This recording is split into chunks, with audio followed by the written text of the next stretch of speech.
Alright guys, we are back for another video on this channel. So, Kaname Tosen, a highly requested character currently. And in this video we're going to cover everything there is to know about him. How to actually build him, how to play him, what weapon to choose for him, stamp setup, skill leveling priority. We're going to try and go a bit into more detail regarding his rotation. So when you're playing him, right, how to actually play him properly. And we're also going to go over a couple of team alternatives and optimal teams for Kaname Tosen. So let's get started. All right, now, first things first, in terms of weapons, right, the best choice would be obviously his signature weapon stamp, which is going to be called the Unforgivable. This one will basically increase the stacks of wound inflicted. Well, wound is basically a damage over time mechanic, right? It basically deals damage equal to 2% of the character's attack every second. The more stacks, the higher the damage. Lasts for 10 seconds and can be stacked up to 30 seconds, right? So it's basically a damage over time, a DOT character, if you like, right? Now, he basically increases the stacks of wound inflicted from the technique Suzumushi thrust by 2 and from Tsuishiki Suzumushi thrust by 3. So essentially that's why this alone is enough to say his main weapon is going to be the best, right?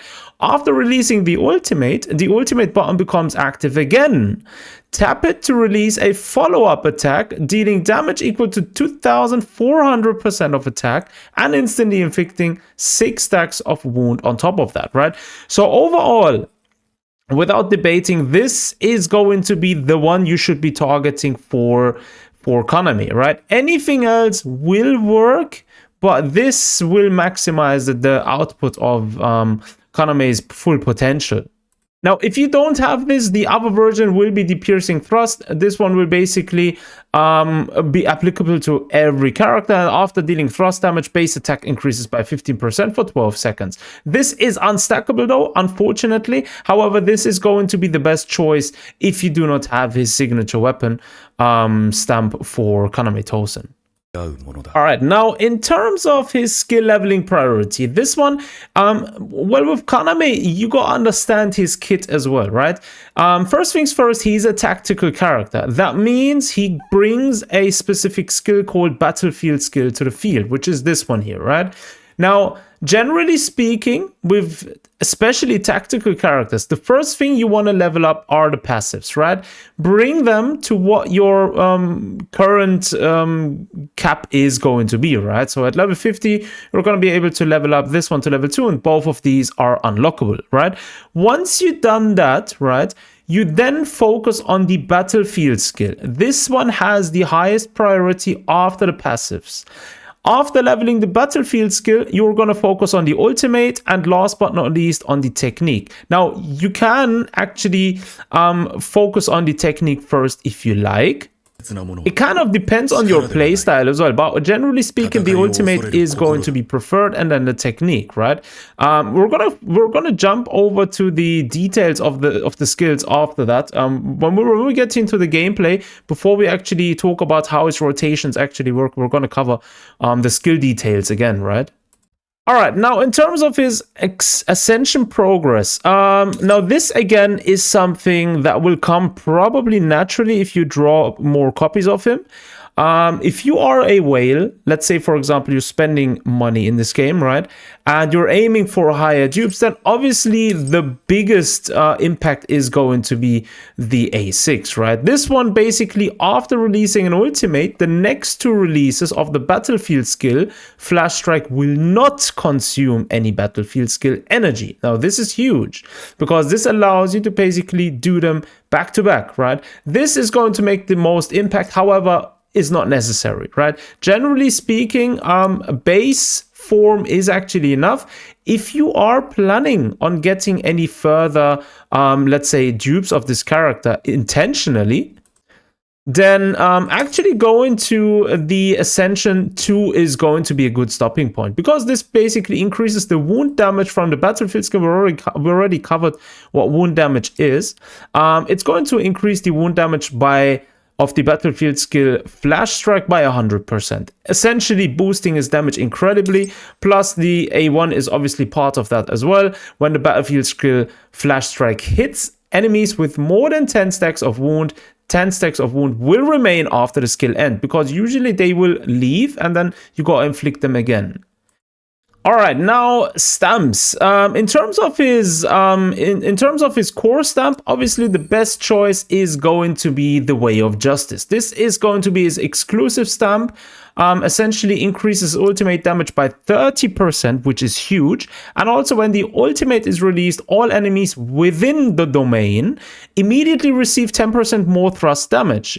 Plus, each stack of wound on the enemy increases this effect by an extra 1% up to 20%, which lasts for 25 seconds. So as you can see, you're doing a lot of more damage. You're already supporting more thrust damage overall, right? And you're also stacking more damage on the enemy, right? This is going to be the best choice if you have it. Now, if you don't have it, there is an alternative called the back-to-back combat. Now, this one is applicable again to every character and essentially boosts the battlefield skill. Each time a battlefield skill is released, it triggers one additional attack of the same type, dealing damage equal to 25% of the current battlefield skill. So if you can acquire this, right, if you do not have his signature core stamp, then obviously getting this would be the next best thing. And in terms of his other stamps, is going to be the best set is going to be the Inner Fang, right? Inner Fang increases the base attack by 16%, right? And also each time a battlefield skill deals damage, it increases the next battlefield skill damage by 12% for 10 seconds. And this can be stacked up to 5 times. So essentially, if you combine this, say for example, with his core stamp, you're going to be able to proc a lot more damage. Now, obviously looking for specific stats, you know, if you're looking to actually maximize the stats of Kaname overall, they're looking for a main stat like attack would be good, generally speaking, and then obviously any stat which boosts the battlefield skill overall. Alright, now let's talk about teams. This one's gonna be tough because not everyone might have the necessary characters. Now, if you have Tosen, then the most free-to-play version of a team would be running him alongside Renji. Where is Renji? Renji is going to be the main DPS of the team, right?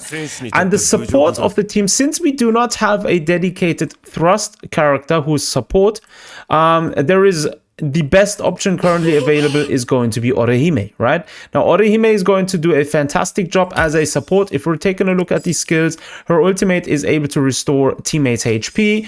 Her technique is going to basically apply a shield that can absorb a damage, right? It's up to 8.5 or 8.25%, right, of her max HP. And while the shield is active, she gains a super armor, and this effect persists when switching characters. So essentially every character has an armor. This is going to be the best one. And obviously looking at the passive ability, the Tsubaki support basically increases all type damages, right? Now, if you have Kaname and you have Ikaku, then Ikaku is going to be his best teammate, right? So the most ultimate perfect team for Kaname is going to be Kaname as a tactical unit.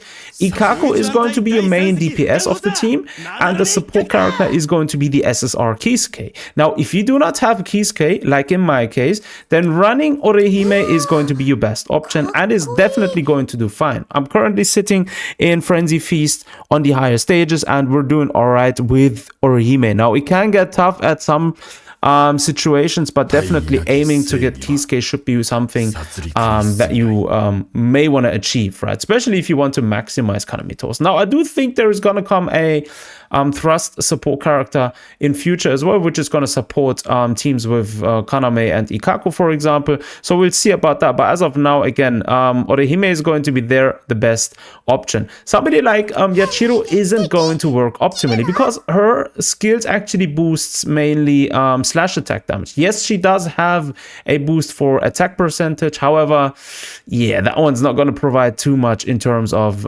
support for a pure slash team, right?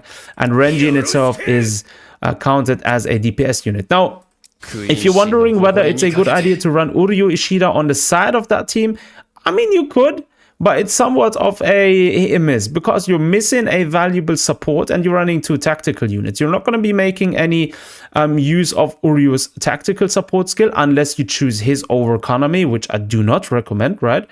So essentially running Urio in such a team isn't a good choice.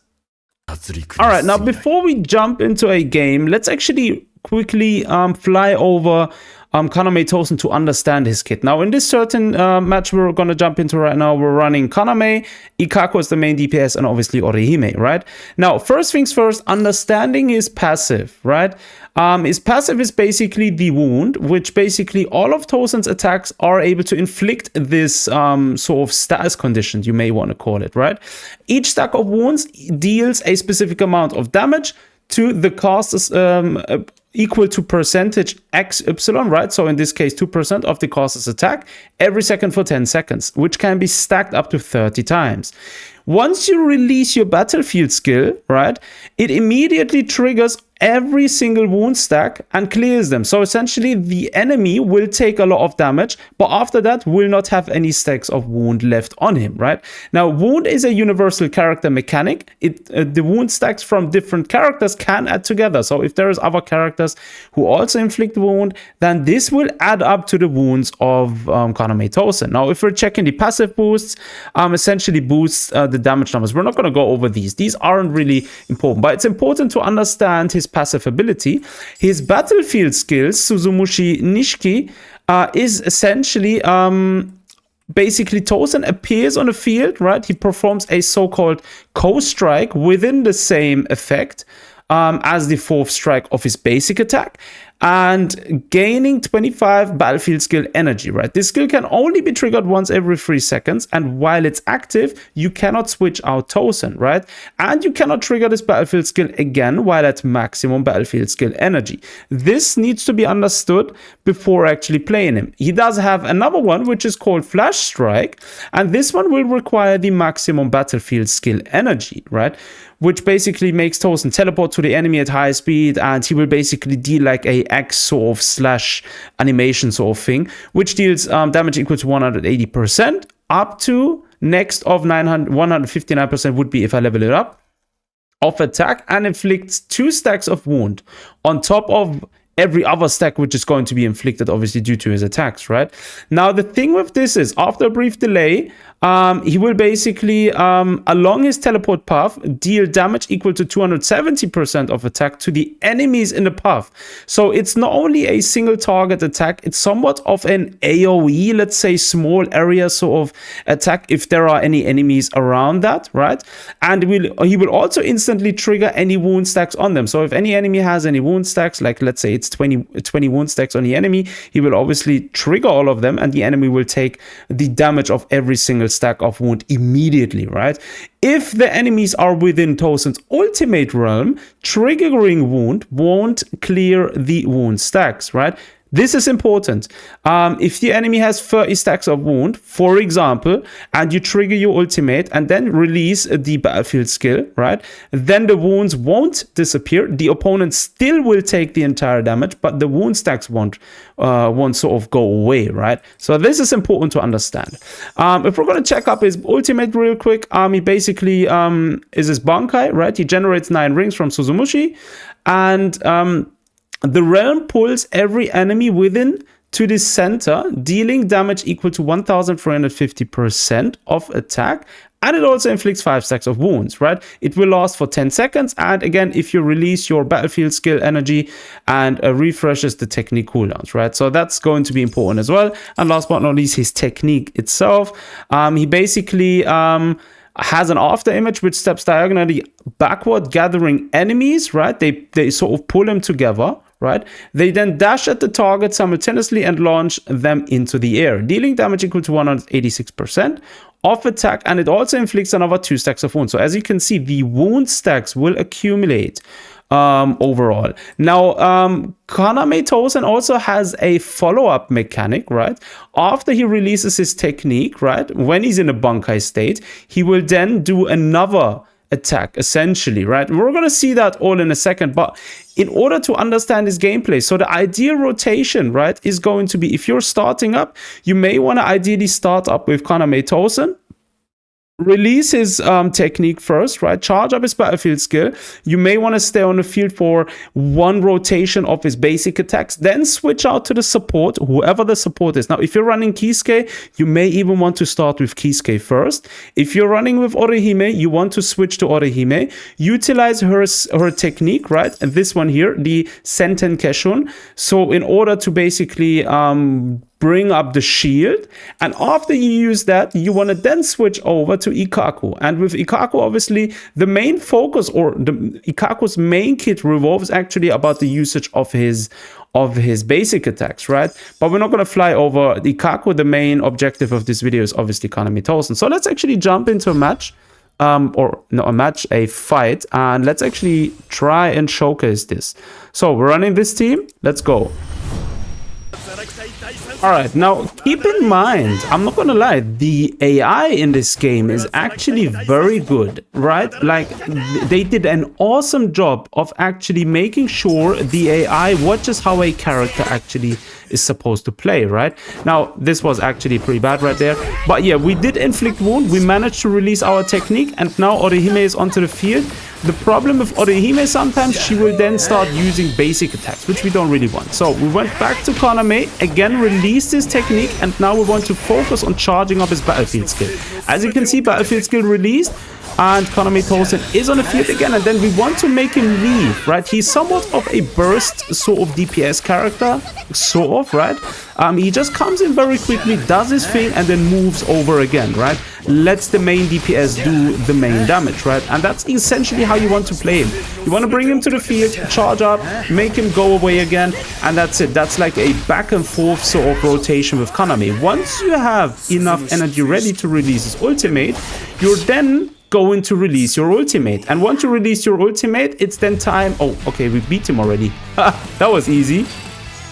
That was a bit too easy. We did a lot of damage. The passive damage from wound is something you can quickly overlook. Like, if you know games, for example, like Honkai Star Rail, where you have like passive teams, like they do passive DOT damage, like for example with Kafka, then you really know what I'm talking about, right? Damage potential of Kaname is on another level, right? Because he will do so much damage, even though he's not on the field, he's doing damage. And again, he's like an in and out character. Once you have enough energy ready for his ultimate, then you throw out the ultimate, and then once the ultimate is basically depleted, you then switch out to the other character, let your battlefield skill charge up, and you keep doing the same process, right? So essentially, it's all about using your battlefield skill when it's ready. Once you did it, use your technique if available. If not, then switch back to another character and wait until the battlefield skill charges again. And that's how basically Kaname Tosen works. So overall, an extremely good character. If you have Ikkaku, right, and you're already having, for example, a slash team setup, then I do recommend getting Kaname. He's going to be doing a good service to your account. Essentially, you will need a good thrust team anyways, right? For content like Frenzy Feast and so forth, you will need a good thrust team. So running Kaname alongside Ikkaku is going to be the way. And yeah, do let me know down below in the comment sections what you think about Kaname. Did you actually manage to pull him or not? And if you are running him, what kind of teams are you currently running him with? Like, really looking for inspirations right there. And yeah, if you haven't subscribed to the channel, make sure to hit that subscribe button. I will be making guides on every single future character as well. I'm trying to cover all of the current characters available in the game as well. So without further ado, thanks for watching. Take care of yourselves. Until next time.